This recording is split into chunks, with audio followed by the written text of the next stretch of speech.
E nós damos continuidade à série, né, sobre o mundo invertido, compartilhando um pouquinho sobre essa realidade que nós vivenciamos no nosso dia a dia, onde também experimentamos, não como a série, mas na sua devida proporção, experimentamos um mundo invertido, um mundo que está reflexo, rendido, né, diante do caos em que foi instaurado após o pecado. Mas que há uma esperança, uma solução. A proposta é trabalhar a partir da carta de Paulo aos Romanos. Hoje eu gostaria de olhar sobre uma nova perspectiva, né, sobre essa perspectiva do mundo invertido, mas a partir do profeta Isaías, para que a gente entenda que esse pensamento, essa linha do mundo invertido, onde o pecado traz o caos, gera essa consequência que eu e você experimentamos no nosso dia a dia, que é um mundo tenebroso, que jaz no maligno, ou seja, que está morto, entregue ao maligno, mas que não permanece, que não é a palavra final. Há uma luz, há uma esperança, há um caminho, e que não vem a partir somente de Jesus Cristo. Jesus é o cumprimento, sim, a luz que se revela a nós, mas essa palavra, essa mensagem, ela vem desde o começo, desde o Gênesis. E o profeta Isaías, ele está dentro disso, faz parte disso, ao anunciar como boca de Deus a mensagem da vinda da luz, aquele que viria para romper com as trevas e trazer luz a esse mundo invertido. Então eu queria convidar você a abrir sua Bíblia, lá no profeta Isaías, no capítulo 9 do profeta Isaías. Eu vou ler por essa versão. Essa é a corrigida e fiel? Tá.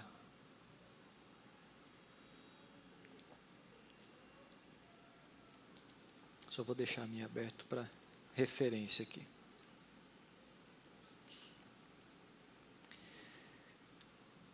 Isaías 9, a partir do primeiro versículo, né, até o versículo 7. Diz o seguinte: contudo, não haverá mais escuridão para os que estavam aflitos. No passado, ele humilhou a terra de Zebulon e de Naftali. Mas no futuro honrará a Galiléia dos gentios, o caminho do mar, além do Jordão. O povo que andava em trevas viu uma grande luz sobre os que viviam na terra. Da sombra da morte raiou uma luz. Fizeste crescer a nação e aumentaste a sua alegria. Eles se alegram diante de ti, como os que se regozijam na colheita, como os que exultam quando dividem os bens tomados na batalha. Pois tu destruíste o jugo que os oprimia, a canga que estava sobre os seus ombros e a vara de castigo do seu opressor, como no dia da derrota de Midian.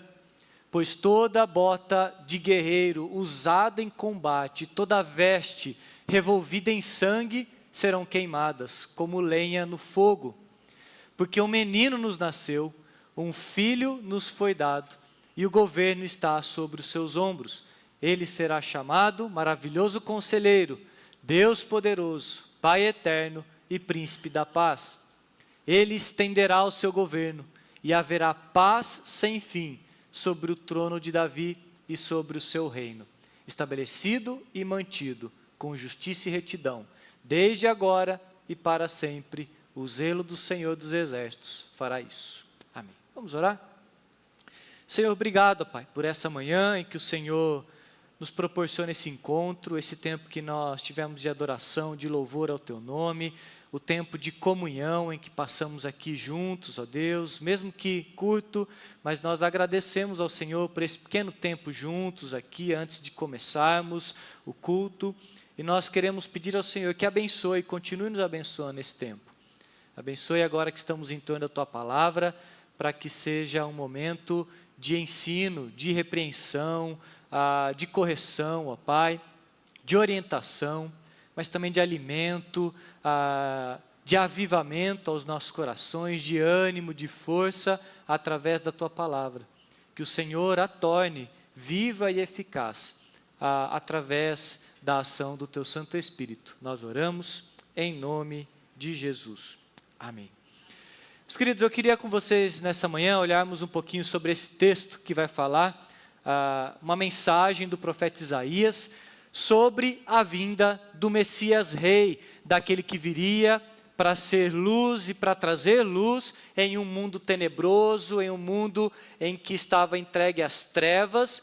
E nós, nesse momento em que vencemos do nosso calendário, é muito interessante porque nós já entramos no Advento.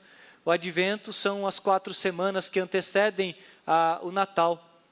E o Advento vai falar exatamente sobre isso, a vinda daquele que viria para trazer luz, para iluminar. E nós vamos ver um pouco sobre o que é isso.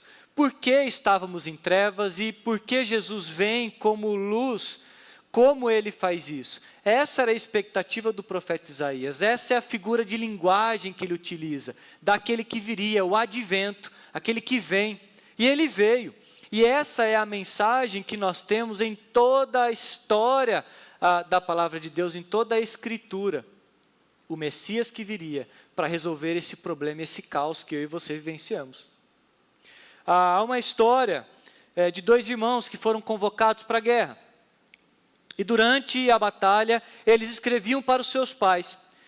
E para falar do dia a dia do acampamento e daquele período que eles vivenciavam de guerra.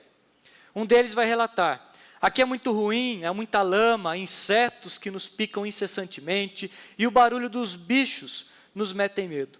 As bombas explodem cada vez mais perto de nós. É um desconforto muito grande. Aqui tudo é feio, além da própria escuridão. O outro irmão, sem saber, escrevia: não obstante estarmos em batalha, o lugar onde acampamos é muito bonito. A lua tem um brilho maravilhoso, sob o som de grilos e outros animais. Vejo a beleza das estrelas e outras luzes celestiais que nos dão ânimo, refletindo uma nova esperança a cada dia. Não é diferente essa realidade, apesar do mesmo local, apesar de serem inclusive parentes, próximos do parentesco, apesar do que eles vivenciavam, não há diferença da realidade do profeta Isaías e do período que ele vivenciava em Israel. Esse texto que nós lemos aqui do profeta Isaías é um oráculo de julgamento, mas também de esperança durante guerra. Os assírios haviam invadido Israel como um instrumento de juízo nas mãos de Deus sobre o seu povo que havia abandonado a lei e a obediência ao Senhor, se prostituído e se entregue a outros deuses. O próprio rei Acaz, que deveria ser a representação do rei divino, o rei de Deus, aquele que era ungido para governar o seu povo, também havia abandonado as leis, se entregue e levado o povo a adorar outros deuses e a desobedecer. Agora, não só é uma desobediência cultural, mas uma desobediência à vontade de Deus institucional. O rei estabelece agora novas leis que contrariam inclusive a vontade de Deus, que afrontam ao Senhor. Juntamente Acaz com o seu conselho, os seus conselheiros que deveriam orientá-lo, tudo está entregue ao caos, à inversão, ao mundo invertido, entregue nesse momento. Tudo é escuro, é sombra. O profeta Isaías vai se utilizar dessa expressão, de aqueles que estavam na escuridão. Um cenário de guerra, onde ele vai falar das botas do inimigo, que vinham pisando, marchando, trazendo terror, as vestes encharcadas de sangue, mostrando para o povo esse cenário de morte, o cheiro que pairava no ar, as pessoas olhando para essa realidade. Como um dos irmãos, olhando esse cenário de caos. A Síria era cruel. Dentre as estratégias de guerra, do período de guerra que nós vemos, a Síria era o mais cruel e mais violento. Era um povo evoluído na questão da morte, da destruição. Eles chegavam derrubando tudo, destruindo tudo. A ideia deles não era deixar algo para que eles pudessem aproveitar, eles queriam destruição, sem deixar nada. Eles tacavam terror, eles empalavam as pessoas na frente das cidades para que trouxesse esse cenário, essa imagem de morte, para que as pessoas que ficassem vivas fossem aterrorizadas por essa imagem. Eles tiravam as peles dos seus inimigos, esticavam, evoluíram e conseguiram desenvolver essa arte, né? Arrancavam as peles e colocavam nos muros das entradas, trazendo esse cenário de caos, de terror, de morte, de destruição. Esse é o cenário em que aquelas pessoas que estavam ali, como este irmão, um dos irmãos, olhavam e falavam: aqui tudo é ruim, é feio, é escuro, é caótico, é morte, é destruição. Esse é o cenário. Isaías escreve para eles como um oráculo profético aqui de juízo, de julgamento. Estamos passando por isso, porque nós desobedecemos ao Senhor. Porque os nossos reis também se prostituíram, os seus conselhos também, e nós estamos entregues a isso. Porém, ele vai dizer aqui também uma mensagem que não é só de juízo, mas junto com ela ele traz essa mensagem de esperança, daquele governante que viria para trazer uma imagem agora de salvação, de luz, àquele povo que jaz em trevas, entregues à escuridão. Nós estamos vendo aqui um cenário onde é apresentado para o povo agora um rei que viria. Mas não é um rei como qualquer outro. É um rei que carrega consigo atributos que nenhum outro rei conseguiu carregar. Mesmo Davi ou Salomão, que foram grandes reis, que expandiram o reinado de Israel, trouxeram um período de paz como Davi, mas ele vai dizer, ainda assim, é só um lampejo, são só pequenas lampejos dessa luz, fagulhas do que esse rei Messias viria e traria. Um rei que trazia consigo a característica de um maravilhoso conselheiro, que não dependia dos seus conselheiros, por mais alinhados e perfeitos fossem os seus conselhos. O maravilhoso conselheiro, ele carrega consigo essa palavra. Ele é exatamente essa palavra. Ele tem consigo um conselho que é maravilhoso, que é completo, que é pleno, que é perfeito. Deus forte carrega consigo aquela força, aquela característica que é de Deus. A força do rei, da batalha, da guerra, do sustento, do cuidado, aquele que tinha força em si. O Pai da eternidade. Aquele que acolhe, recebe, adota os seus e cuida, como um pai que não tem um ponto final, que cessa essa paternidade, mas que é carregada e levada para a eternidade, para todo sempre. E o príncipe da paz, aquele rei que traz consigo, que governa e que traz sobre Israel agora uma palavra e uma situação em que eles esperavam há muito tempo, a paz. A paz. O que eles, olhando para o cenário, eles não conseguiam enxergar. Eles viam morte, o cheiro, as botas dos inimigos, as vestes que sangram, ou manchadas de sangue, as pessoas que sangram e sofrem, as casas destruídas e queimadas, as plantações totalmente consumidas. Esse é o olhar, mas o profeta Isaías vem com essa mensagem, vem com essa palavra de esperança. E a esperança do advento em que nós, nesse período, vivenciamos, estando no mundo invertido, com os pés no chão, como nós estamos, mas olhando não para essa realidade terrena, mas para uma expectativa, como o povo de Israel, daquele que viria para trazer luz e dissipar as trevas e iluminar e resolver essa situação. Com esse rei Messias, com todas essas características, é uma palavra de esperança. Nós estamos vivenciando aqui e fazemos isso, anunciando através da decoração, através dos nossos encontros e das mensagens que compartilhamos, através da reunião com as nossas famílias, familiares, amigos, anunciando o Natal. O que o Natal é? É a vinda desse Messias Rei. Ele já veio. Essa é a mensagem de esperança que eu e você temos. Pisando nesse chão, em cenário de guerra, mas com um olhar para o céu. pisando em meio a uma terra castigada com suas injustiças, destruição, a morte, a desesperança, mas com um olhar e uma mensagem nos nossos lábios para o céu e a eternidade, para uma nova realidade daquele que veio, o Rei Messias, trazendo uma inversão a esse cenário que já era invertido, ou seja, trazendo de volta o pecado que inverteu a criação de Deus, agora é resolvido através da vinda desse Messias Rei, trazendo de volta para a sua realidade, redimindo, comprando de volta, trazendo para si, para essa realidade, trazendo para si, trazendo para Ele. Olha, esse é o reino que nós cantamos aqui, justiça e paz. Esse é o seu reino que vai sendo manifestado. É isso que Isaías está dizendo. E ele vai dizer com algumas figuras e algumas imagens para aquele povo. E a primeira coisa que vemos é que esse Deus, Rei, Messias, que vem, uma promessa feita 700 anos antes da vinda de Jesus, o qual eles aguardavam e esperavam, vai se cumprir em Jesus. A expectativa deles era tão real e eles ansiavam tanto por isso, porque eles entendiam, olha, Acaz não conseguiu resolver e fazer isso, ele só complicou mais. Mas vai vir o filho de Acaz, e a nossa expectativa é de que ele seja esse Messias Rei.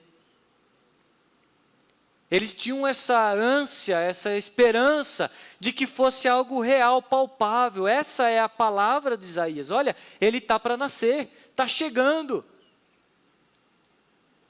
E se não fosse o filho de Acaz, seria o neto de Acaz, ou seja, o filho do filho de Acaz. E se não fosse ele, eles esperavam o próximo.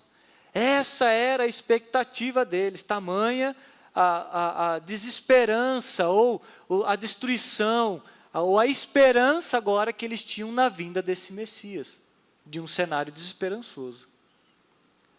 Depositando a sua expectativa nos seus reis, nas situações, nas circunstâncias em que eles viviam. Mas isso não acontece. 700 anos depois isso vai chegar. Aqueles que ouviram e os suas descendências próximas jamais viram isso. Mas a esperança permanecia viva no coração deles. A mensagem do profeta Isaías continuava viva, porque era uma palavra de Deus, era uma mensagem de Deus, uma mensagem que é eterna. E agora nós já desfrutamos da vinda desse Messias, aquele que veio. Nós agora anunciamos, não daquele que virá, mas daquele que veio, mas um dia voltará. Nós vivemos agora, parece que paradoxalmente, né? Mas ele já veio, mas ele vai voltar. Essa é a nossa mensagem. Vivemos como que o profeta Isaías. E a primeira coisa que ele vai dizer é que ele torna desprezível, aquilo que era desprezível, ele vai tornar glorioso. No primeiro versículo nós vemos lá, mas para a terra que estava aflita, talvez vai ser diferente a versão, né? Mas para a terra que estava aflita não continuará a obscuridade. Deus, nos seus primeiros tempos, tornou desprezível a terra de Zebulon e a terra de Naftali. Mas nos últimos tornará glorioso o caminho do mar, além do Jordão, Galileia dos gentios. Zebulon e Naftali eram cidades de mestiços e marginais, que abandonaram Deus e os seus mandamentos. Eles eram desprezados pelos seus próprios irmãos, pelo próprio povo de Israel. Foi o primeiro lugar que os assírios invadiram, devido à sua posição territorial. Então, ao invadir, a Síria chega com toda aquela violência de início de guerra, de chegada, foi naquela região que eles entraram primeiro. Então, ali foi o local mais devastado. Quase que eles chegaram a ser apagados do mapa. Não sobrou quase nada. No versículo 8, versículo 4, diz ali que eles chegaram, eles tiveram a sua população deportada, lá em 2 Reis 15, 29 vai estar escrito, os bens foram confiscados, os filhos foram arrancados, no capítulo 8 de Isaías, versículo 4, Foi uma região completamente destruída. Era uma região, essa região não sofreu apenas com a invasão dos assírios. Em Josué 20, Naftali é escolhido como refúgio dos homicidas. Quando alguém cometia algum tipo de crime ou homicídio, pela lei havia uma cidade, a cidade de refúgio, que era onde os assassinos fugiam para que eles não fossem mortos, talvez pela violência da população ou por algum julgamento que tivesse algum sentimento mais momentâneo, que não passasse por um julgamento mesmo correto. Então eles fugiam para essa cidade, aonde? Zebulon e Naftali. Era uma região de esconderijo de assassinos. Talvez aqueles que cometeram algum homicídio não doloso, mas culposo, ou um homicídio, uma morte sem querer, um acidente. Para que eles não fossem mortos, fugiam. Mas era o lugar onde as pessoas se refugiavam, onde os bandidos se encontravam. E é interessante porque nos dias de Salomão, essa terra, esse território, Zebulon e Naftali, é doado para o rei Irão, de Tiro. E ele não gostou não, ele falou, não quero não, pode ficar para vocês, eu não quero essa terra. Porque era ruim, não era um lugar agradável, não era um lugar bom. Nos dias de Jesus, esse preconceito permanecia, cultural, né? Quando Natanael pergunta para Filipe, de Nazaré pode sair alguma coisa boa? Conforme está lá em João, capítulo 1, versículo 46. É exatamente nessa região que ninguém queria morar. Refúgio de marginais, de bandidos, pessoas que não tinham valor para a sociedade, para o ambiente, e diante desse cenário agora de guerra ainda. Abandonaram a fé, desprezaram a Deus, assim ele como seu rei. Mas o que era desprezado e com pessoas desprezíveis, Deus primeiramente os tornou gloriosos. Foi ali que a luz brilhou primeiramente. É exatamente ali onde nós vamos ver que a mensagem do profeta Isaías se cumpre. Primeiro, naquela região da Galileia dos gentios, uma expressão pejorativa. É ali que Jesus vai crescer e vai se cumprir ali, né? Mateus 4, versículo 12 a 17. Ouvindo, porém, Jesus que João fora preso, retirou-se para a Galileia e, deixando Nazaré, foi morar em Cafarnaum, situada à beira-mar, nos confins de Zebulon e Naftali, para que se cumprisse o que fora dito por intermédio do profeta Isaías. Ele vai repetir a profecia do profeta Isaías que nós lemos aqui. E aí no finalzinho ele diz assim, daí por diante, o povo que jazia em trevas viu grande luz, e os que viviam na região e sombra da morte, resplandeceu-lhes a luz. Daí por diante, passou Jesus a pregar e a dizer, arrependei-vos, porque está próximo o reino dos céus. Jesus nasce em Belém, na província da Judéia, porém, ele vive a sua infância e adolescência em Nazaré, na Galileia. Todos os seus discípulos vieram dessa região, são dessa região, a região dos desprezíveis e dos desprezados. O único que não vem dessa região, que vem da Judéia, adivinha quem é? Judas Iscariotes. Todos os outros discípulos vieram dessa região de pessoas desprezadas.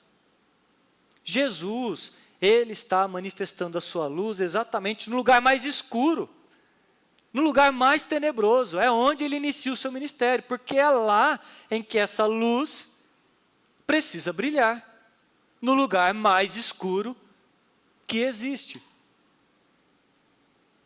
O rei tão esperado pelo povo de Deus, que traria salvação, paz, justiça, não se apresenta em Jerusalém, na capital da fé, da religião, nos grandes templos, no povo ensinado, douto na lei do Senhor, mas ele vai exatamente àqueles que haviam abandonado a lei, naqueles que haviam deixado o Senhor e se prostituído com outros deuses. se entregue a outras verdades, porque é lá que precisa acontecer isso. Este é o grande desafio que eu e você, nós temos das nossas igrejas.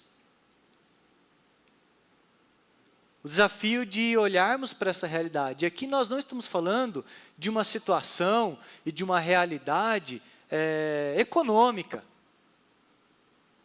Nós estamos falando de pessoas e situações que talvez não estão nas periferias, mas estão nos grandes condomínios de luxo. Pessoas que são desprezadas e que muitas vezes eu e você consideramos desprezíveis. São essas pessoas em que o Senhor vai, primeiramente, vai tornar glorioso os desprezados e desprezíveis. Dan Kimball, no seu livro A Igreja Emergente, vai relatar sobre o testemunho de um pastor de vida estável, ministério tranquilo em sua igreja, mas que, desafiado, ele larga tudo e começa agora grupos de estudos com jovens marginalizados, que não tinham acesso a Jerusalém, à religião, né? Por conta das suas aparências ou do seu estilo de vida. E ele começa a reunir esses jovens em um galpão abandonado, chegando a reunir mais de 300 jovens em um final de semana à noite, para cultuar ao Senhor, para orar com eles, para ensinar a palavra. Sem estrutura, sem templos de Jerusalém, grandes, suntuosos, desprezados, sendo alcançados. E os desprezíveis, que eu e você olhamos falando, para esse não. Esse não dá, esse não tem o que fazer. Neil Cole também vai escrever em seu livro chamado Igreja Orgânica, um pouco da sua experiência em trabalho com grupos pequenos. E começou a reunir um grupo de pessoas desprezadas e desprezíveis em um barzinho da cidade, porque lá era o ambiente deles, para orar e ler a Bíblia agora. É o acesso, é o Senhor indo a exatamente aqueles que mais precisam. Não que eu e você não precisamos. Não é isso. Mas é exatamente a ideia da necessidade, da esperança daqueles que estão em um mundo invertido, caótico, escuro, tenebroso, a escuridão. Eles precisam ser alcançados. Pastor Abelardo, não sei quantos já o conheceram, pastor Abelardo tem um trabalho fantástico nos rincões, nos cantões do Nordeste, onde ele vai trabalhar com evangelização de crianças que são prostituídas naquele lugar. Não é mais nem adolescentes, são crianças.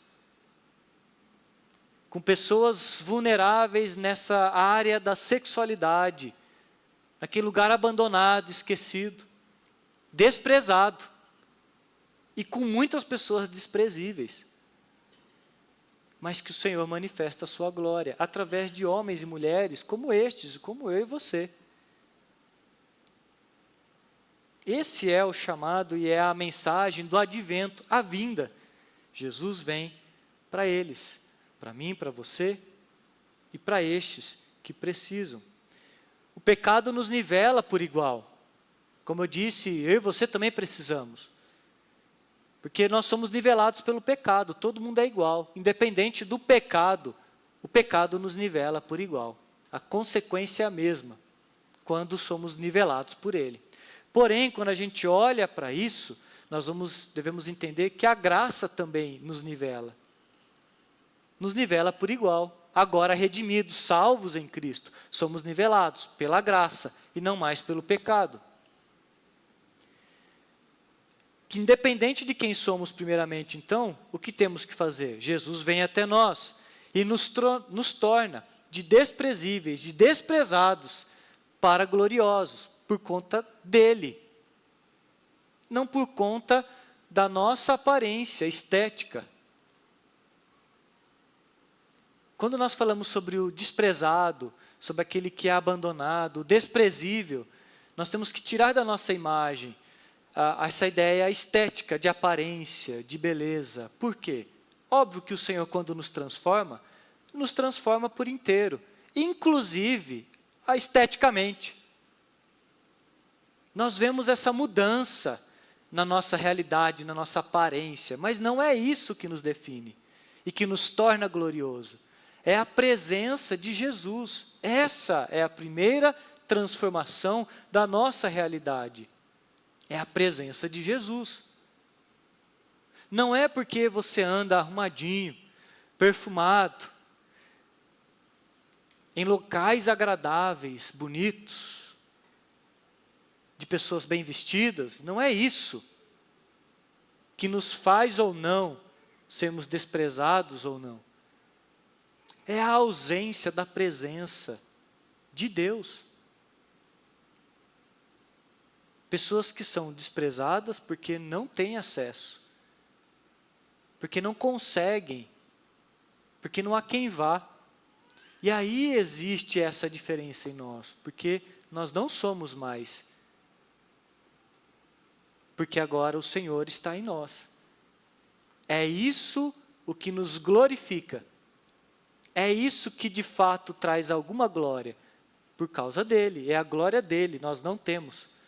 E por conta disso, aquele que vê em nós, nos impulsiona a ir àqueles que também precisam. Como eu disse, não pela estética, não pela aparência, mas pela ausência de Deus. Nós devemos ir àqueles que não têm.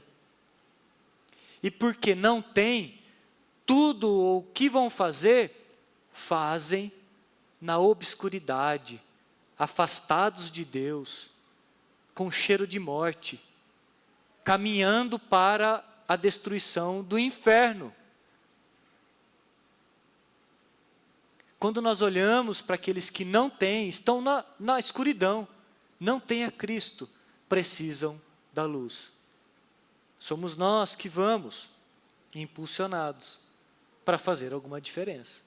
Tornar o desprezível e desprezado glorioso, não por nós, mas pela presença de Cristo em nós, pela presença daquele que é a glória do unigênito do Pai em nós, é que nós fazemos isso ao outro. E o texto continua, Isaías vai trazendo essa mensagem de esperança ao povo, e diz também que Deus vai salvar o seu povo, vir ao seu povo como uma luz nas trevas. Nós temos falado bastante aqui, você ouviu, né? Sobre essa figura, né, essa imagem da luz, trevas. Mas há uma realidade, há um sentido bíblico, né, teológico, dentro dessa expectativa, né, dentro dessa fala, dessa expectativa do povo sobre luz vindo às trevas. Né. Zebulon e Naftali, como eu disse, eram habitados também por população gentílica. Aqueles que não eram judeus, não eram israelitas, vinham de outras nacionalidades, e mestiços, né, no casamento entre israelitas e pessoas de outras nações, o que era pelo Senhor, como povo de Deus, proibido. E quando nós olhamos aqui, eles situam uma região muito vulnerável, por conta do seu território, e vinha muita influência e domínio de fora. Sendo assim, existia um sincretismo religioso muito grande ali naquele ambiente. Era quase como uma grande São Paulo. Você tinha de tudo um pouco naquele lugar. O que você imaginar, você ia encontrar ali. E quem vai para São Paulo, até o que a gente não imagina, nunca imaginei ver na minha vida, a gente encontra. Falou, eu nem sabia que existia isso. Eu nem sabia que tinha essas coisas. Lá a gente vai encontrar coisas que a gente nunca viu. Era isso. É uma região com uma mistura de todas as realidades e fé, crenças e deuses e pensamentos. E a lei de Deus, obviamente, os testemunhos são esquecidos, porque essa realidade adversa do mundo constantemente vão ser contrárias à lei e à vontade de Deus. Porque partem de outros deuses, que são contrários ao Senhor, que estão em luta, em afronta contra o Senhor. Eles preferem, por exemplo, dar ouvidos a necromantes e adivinhos. Isaías vai falar isso no capítulo 8, versículos 19 a 20. Povo de Deus. São chamados, como eu já disse, Galiléia dos gentios, uma expressão pejorativa, de ofensa. Eles estão vivendo completamente na escuridão. Essa é a escuridão, a ausência da luz, a ausência de Deus.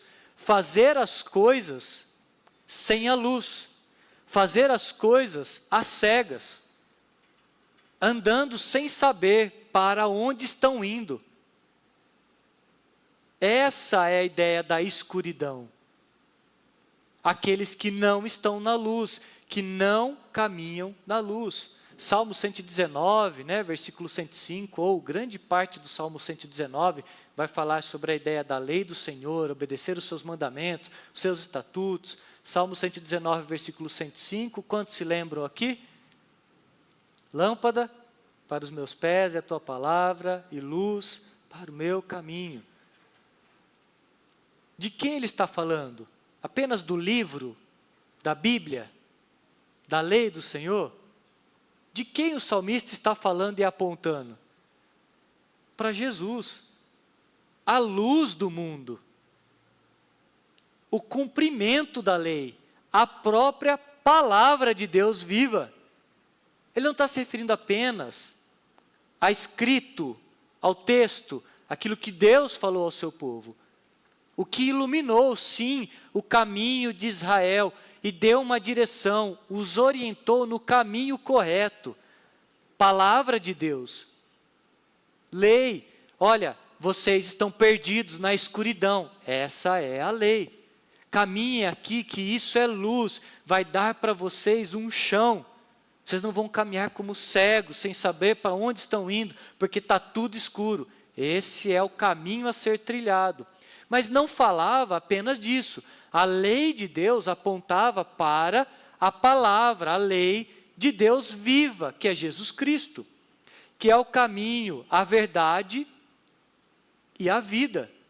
O caminho a se trilhar, a verdade a se conhecer e a vida para se viver de fato. Jesus Cristo está apontando para ele. Eles viviam na escuridão, sem saber, perdidos, fazendo o que queriam, obedecendo a outros deuses, consultando necromantes, que faziam consultas aos mortos, jogavam a sorte, não sabia o que fazer. O que vier de conselho de qualquer pessoa, a gente agarra. Não estavam no caminho.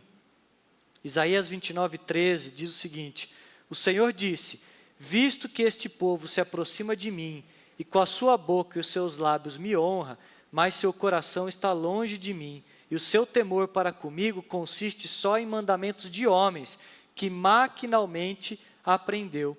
E aí o culto que eles vão oferecer a Deus, quando vão oferecer, são hipócritas, é algo mecânico. Era só rito, era só mais um domingo, era só mais um momento ali que eles estavam juntos, é só mais um, vamos lá. Aí daqui a gente sai e vai para outro Deus, a gente faz o culto para outro Deus, obedece às leis e às vontades dele, oferece sacrifício a outros, a gente vai tentando dar um jeitinho para todo lado. Olha, aqui no domingo eu estou aqui, faço meu culto, levanto a mão ao Senhor, resolvo, está tudo bem. Amanhã, segunda-feira, começa lá na empresa, é outra realidade, quem manda lá é outro Deus, eu tenho que tocar conforme a banda, eu tenho que seguir conforme a banda toca, então eu obedeço a eles, e o que eles mandarem eu faço. E depois eu vou para o meu futebol, lá no futebol é cada um por si, Deus contra todos, cara, eu tenho o meu jeito e é assim que eu jogo, é isso mesmo, E aí a gente vai para os nossos hobbies, e para tudo que a gente tem na nossa vida. Cada ambiente, cada esfera da nossa vida, da nossa realidade, a gente tem um Deus. E domingo a gente está aqui. Era o povo, busca o Senhor maquinalmente. Estavam na escuridão. Como que com os olhos tapados, ou sem enxergar, cegos na escuridão. Essa é a ideia, a mensagem. Porque não caminhavam na palavra, na luz. E nem queriam a esperança da vinda da luz. Por quê? Por que eu quero? Quero seguir minha vida aqui. Mas Isaías vai dizer, nós que estamos aqui, vocês, na escuridão a luz vai brilhar, vocês queiram ou não. E Jesus chega naquele lugar, e nós lemos aqui um pouquinho antes, Mateus 4, ele vai dizer, após o cumprimento dessa profecia, que ele muda para essa região da Galileia, ele começa a sua pregação. Qual é a pregação de Jesus? Arrependam-se, porque o reino dos céus chegou. Não era a mensagem que eles queriam ouvir, não queriam, mas Jesus vai até eles, trazendo luz, apontando, iluminando aonde há escuridão, aonde há pecado. Essa é a ideia da palavra, a luz que ilumina. E quando a gente está lendo e fala, há pecado aqui, é a luz trazendo aos nossos olhos o pecado que está ali, na escuridão da nossa alma, na escuridão da nossa vida, das nossas realidades, dos nossos pensamentos, da nossa prática diária. É ali que vai denunciando e acusando, arrependam-se. A ideia da luz de Jesus é a luz que vem iluminando, trazendo luz, trazendo verdade, trazendo palavra, aonde não há a palavra, aonde há a desobediência, aonde há o pecado, aonde há o caos.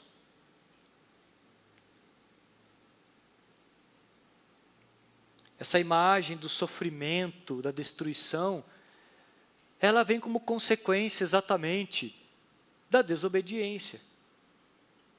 A escuridão em que eles viviam e experimentavam era consequência direta, primeiro, do pecado. O salmista, no capítulo 1º Salmo, Salmo 1, ele vai falar aqui, o caminho dos justos o Senhor conhece, mas o caminho dos ímpios perecerá. No finalzinho do Salmo, o que ele diz? O caminho dos justos o Senhor conhece, o Senhor está lá, o Senhor está presente, o Senhor os guarda e os levará para a eternidade. O caminho do ímpio perecerá. Deus nem aparece no caminho. O pecado, por si só, já traz consequências de destruição. Por isso que Calvino vai dizer que a lei, a palavra de Deus, a lei, elas são as 10 palavras de graça de Deus. Não é lei, peso, obedeça, mas é graça. É Deus dizendo, se vocês continuarem caminhando no pecado, por si só, ele já traz consequências. É você forçar e viver de uma forma para o qual vocês não foram criados para viver, e isso vai trazer consequências. É você levar o seu corpo ao extremo, é você levar a sua mente ao extremo para algo para o qual você não foi criado para viver e fazer. E quando a gente faz isso, traz danos, traz consequências. Ou seja, pecado por si só, no Salmo 1 a gente vai ver, o caminho do ímpio perecerá, será como folha seca, palha, vai para lá e para cá, é jogada para um lado para o outro e é queimada no final. É isso que nós vemos com o povo, sofriam por conta do pecado que eles mesmo cometiam. Mas também, nós vamos ver em seguida, no último ponto, quando Deus vai trazer essa solução da pacificação. Mas aqui a gente está vendo que Deus também está trazendo sobre eles esse juízo, essa disciplina. Se vocês não forem disciplinados, se vocês não forem pausados, parados, senta aqui de castigo. Se vocês não forem tratados como criança, e eu disser para vocês, olha, chamar a atenção de vocês, está errado, vocês não vão entender. Aí agora há outra consequência, a consequência da disciplina de Deus por causa da desobediência e do pecado, como fazemos com os nossos filhos. Porque o amamos, porque não queremos vê-los caminhando nesse cenário, nessa realidade caótica, escura, da escuridão, do pecado, da morte, da destruição. Mas Jesus é a luz que brilha e nos dá esse norte, que vai até eles, que chama-os ao arrependimento e fala: é pecado, está errado. A luz nos faz enxergar essa verdade. E a luz é Jesus Cristo. A luz é Ele. É nele quem buscamos essa esperança de realidade, de salvação. Não no filho de Acás, que vai resolver os nossos problemas. Mas se ele não resolver, vai vir outro. A gente espera no outro. E se ele não trouxer nenhum tipo de política pública que vai resolver o nosso problema, nenhum tipo de aliança com outros reis e outros reinados, para pacificar aqui Israel, para resolver o nosso problema politicamente, a gente espera o outro que vai vir. Um dia vai vir esse rei, filho de Acás, neto, bisneto, seja quem for, que vai resolver o nosso problema, politicamente. A expectativa dos discípulos, de que Jesus era o Messias que vinha para trazer a solução, para resolver os problemas ali, através da espada, como o rei Davi, no seu cavalo branco, guerreando com o seu exército, ou politicamente, assumindo o reinado, dominando ali, e agora subjugando Roma, dominando sobre Roma. Agora quem manda é a gente, porque agora o nosso rei chegou aqui. Não vem desse jeito. Vem como luz, brilhando e apontando, acusando o pecado. A solução do mundo o problema do mundo é o pecado. A solução é exatamente o que Jesus vem fazer. A última vez que eu preguei aqui foi em João, capítulo 1, versículo 29, o encontro de João Batista com Jesus Cristo. E ali João vai dizer: eis o Cordeiro de Deus que tira o pecado do mundo. Essa é a missão de Jesus. A solução do problema do mundo está em tirar o pecado do mundo. E essa é a primeira mensagem, é a luz que vem para acusar, ou seja, onde é escuro, a luz vem e ilumina e mostra tudo que há de mal, pecaminoso, tudo que é destrutivo para nós. Fala: olha aí o pecado. Estavam caminhando na beira do precipício e vocês nem viram. Vocês estavam pisando aqui, no espinho, caminhando num caminho tortuoso. Vocês nem perceberam, porque estava no pecado, na escuridão, sem enxergar. A luz chega e mostra: olha aí, olha as consequências, olha o que gerou, olha o que causou. Essa é a mensagem de Jesus Cristo para o Natal. A vinda de Jesus, a mensagem que o profeta Isaías vai dizer: luz que brilha nesse mundo de trevas. Jesus é a luz que nos faz enxergar essa nova realidade. Então nós vivemos agora não mais andando no pecado, mas agora andando no caminho que o Senhor nos mostra, nos dá para trilhar. E também fazemos isso mostrando ao outro que o que está sendo feito é pecado, cara. Isso é pecado. Lá no futebol, lá na empresa, dentro da sua casa, não aceitando o pecado dos filhos, da esposa, do marido, denunciando, como uma luz denuncia a realidade e acusa. Devagar com a esposa, na hora que você for denunciar o pecado, tá? Com a esposa você faz com carinho, tá? Os filhos também. Com o marido também, viu, mulheres? Mas o sentido de mostrar, falar: olha, isso é pecado, não dá, traz consequências, não foi para isso que fomos chamados. A luz vem para que a gente não caminhe mais nessa escuridão, a gente anda agora na luz. Qual é a vontade? Então, o que é? Não é a minha, é o que Jesus nos mostra, Ele é a luz. Vamos para Ele. Então, o que Ele nos fala? Dentro da empresa, como eu disse, dentro de casa, nos nossos hobbies, nos seus relacionamentos. Não tem como a gente olhar para a pessoa que está do nosso lado, se afundando no pecado, se destruindo no pecado, e a gente continuar lá, do lado dele, e não falar nada. Pastor, mas é chato, o cara fica falando. Chato é ver o outro. No mínimo, chato é ver o outro se afundar no seu próprio pecado. E a gente não falar, não ter a abertura de dizer: cara, isso, você não está vendo que está te destruindo?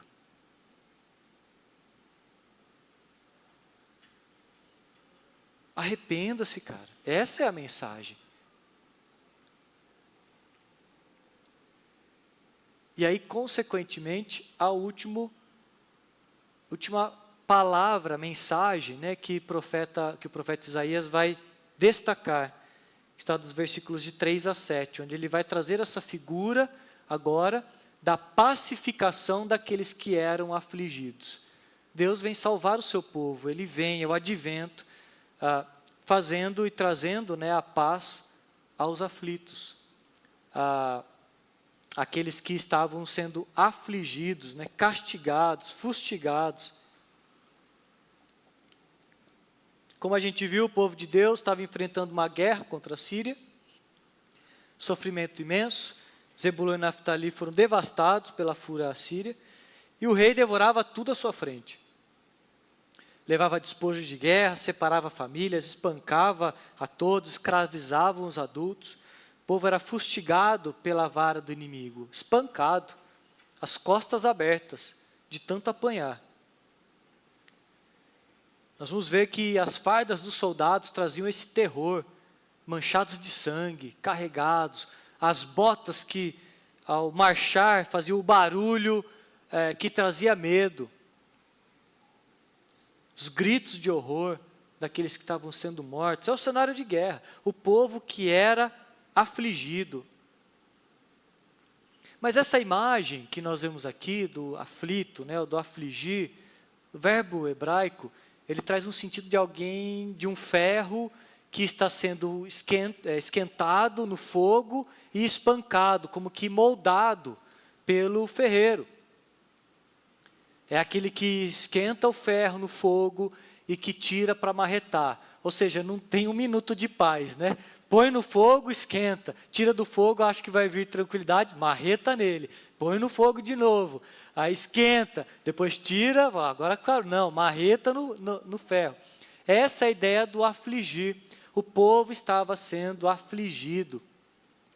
Apesar dessa imagem, dessa figura do rei, né, dominando, opressor, castigando, chicoteando, né, espancando, marretando ao próprio povo, quando a gente olha aqui, nós estamos vendo uma figura de linguagem também, uma expressão que nos arremete exatamente a um outro tipo de domínio que eu e você experimentávamos e que muitas pessoas ainda experimentam, que é o domínio do pecado. Aqueles que aqui eram escravos agora do rei da Síria e que era espancado pelo rei assírio, a gente está vendo agora isso nessa outra realidade espiritual. Porque esse povo não era só escravo do rei assírio, mas era também escravo do pecado. Então o rei assírio espancava eles com a vara e com todo tipo de instrumento de tortura e os escravizava. Mas também eram escravos do pecado, porque continuavam fazendo o que era mal ao Senhor. Desobedeciam ao Senhor e à lei do Senhor. Eram escravos do próprio pecado. Eles apanhavam de um lado e apanhavam do outro.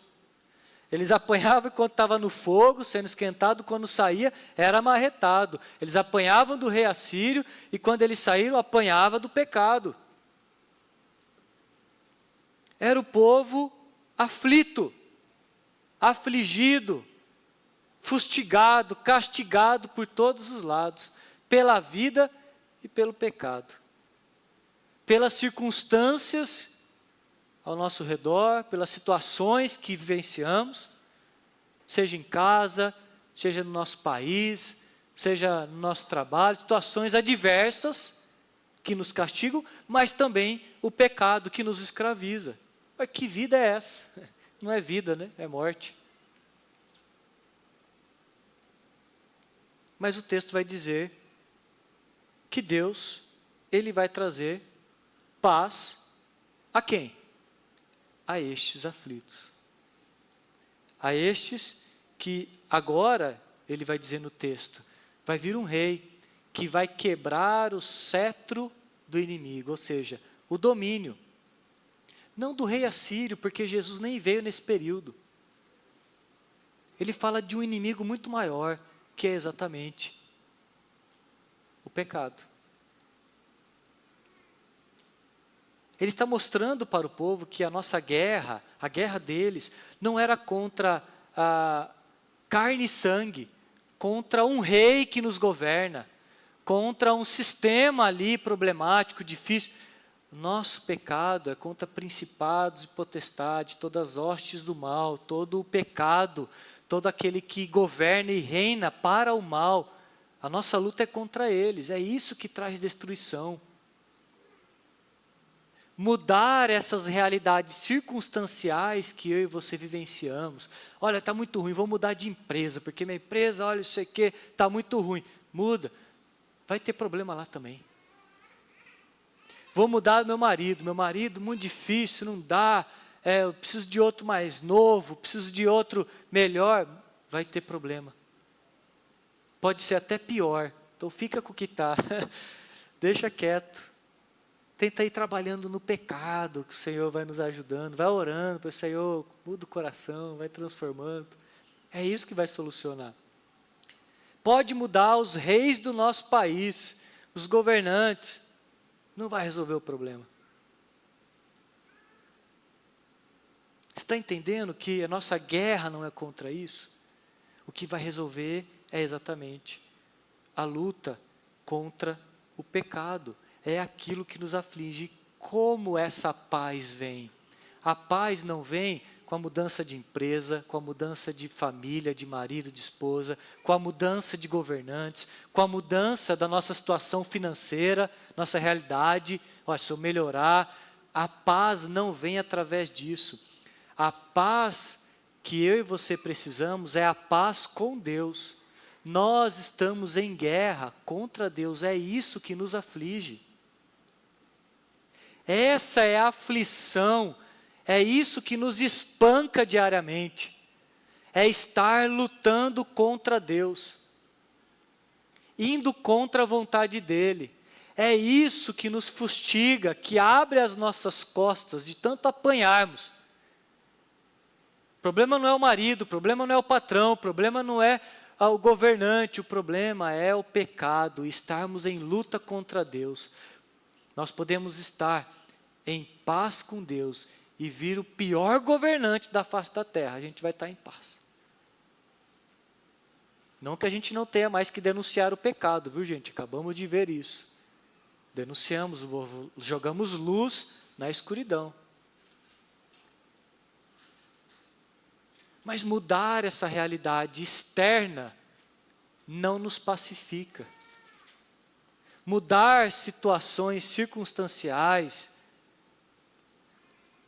a paz que Jesus vem trazer não é a mudança do rei assírio ou do rei de Israel, não é trazendo terra para o povo de Israel e dando um terreno, uma casa para eles construírem, plantarem e agora melhorar de vida, trazendo liberdade para eles. Não é isso, não é essa paz que Jesus vem trazer. Ele vem trazer paz com Deus. Eles não eram mais governados pelo pecado e pela sua opressão. Jesus Cristo é este Rei divino, maravilhoso conselheiro, Deus forte, Pai da eternidade, príncipe da paz, responsável por afixar e governar este novo reino de paz, justiça, alegria, prosperidade, que acontece em qualquer lugar da face da terra, até nas ditaduras da Coreia do Norte, da China.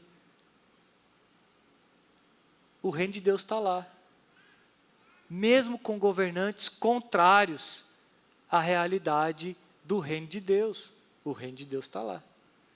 O reino de Deus está acontecendo nas periferias, nos lugares mais pobres e miseráveis. O reino de Deus está lá, porque não é a circunstância. O reino de Deus está nos grandes condomínios, fechados, murados, cercados. O reino de Deus também chega lá.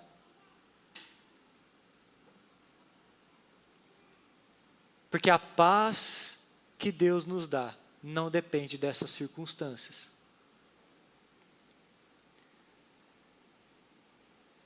Romanos capítulo 5, versículo 1, diz assim: justificados, pois, mediante a fé, temos paz com Deus, por meio de nosso Senhor Jesus Cristo. Essa é a paz que Jesus vem trazer.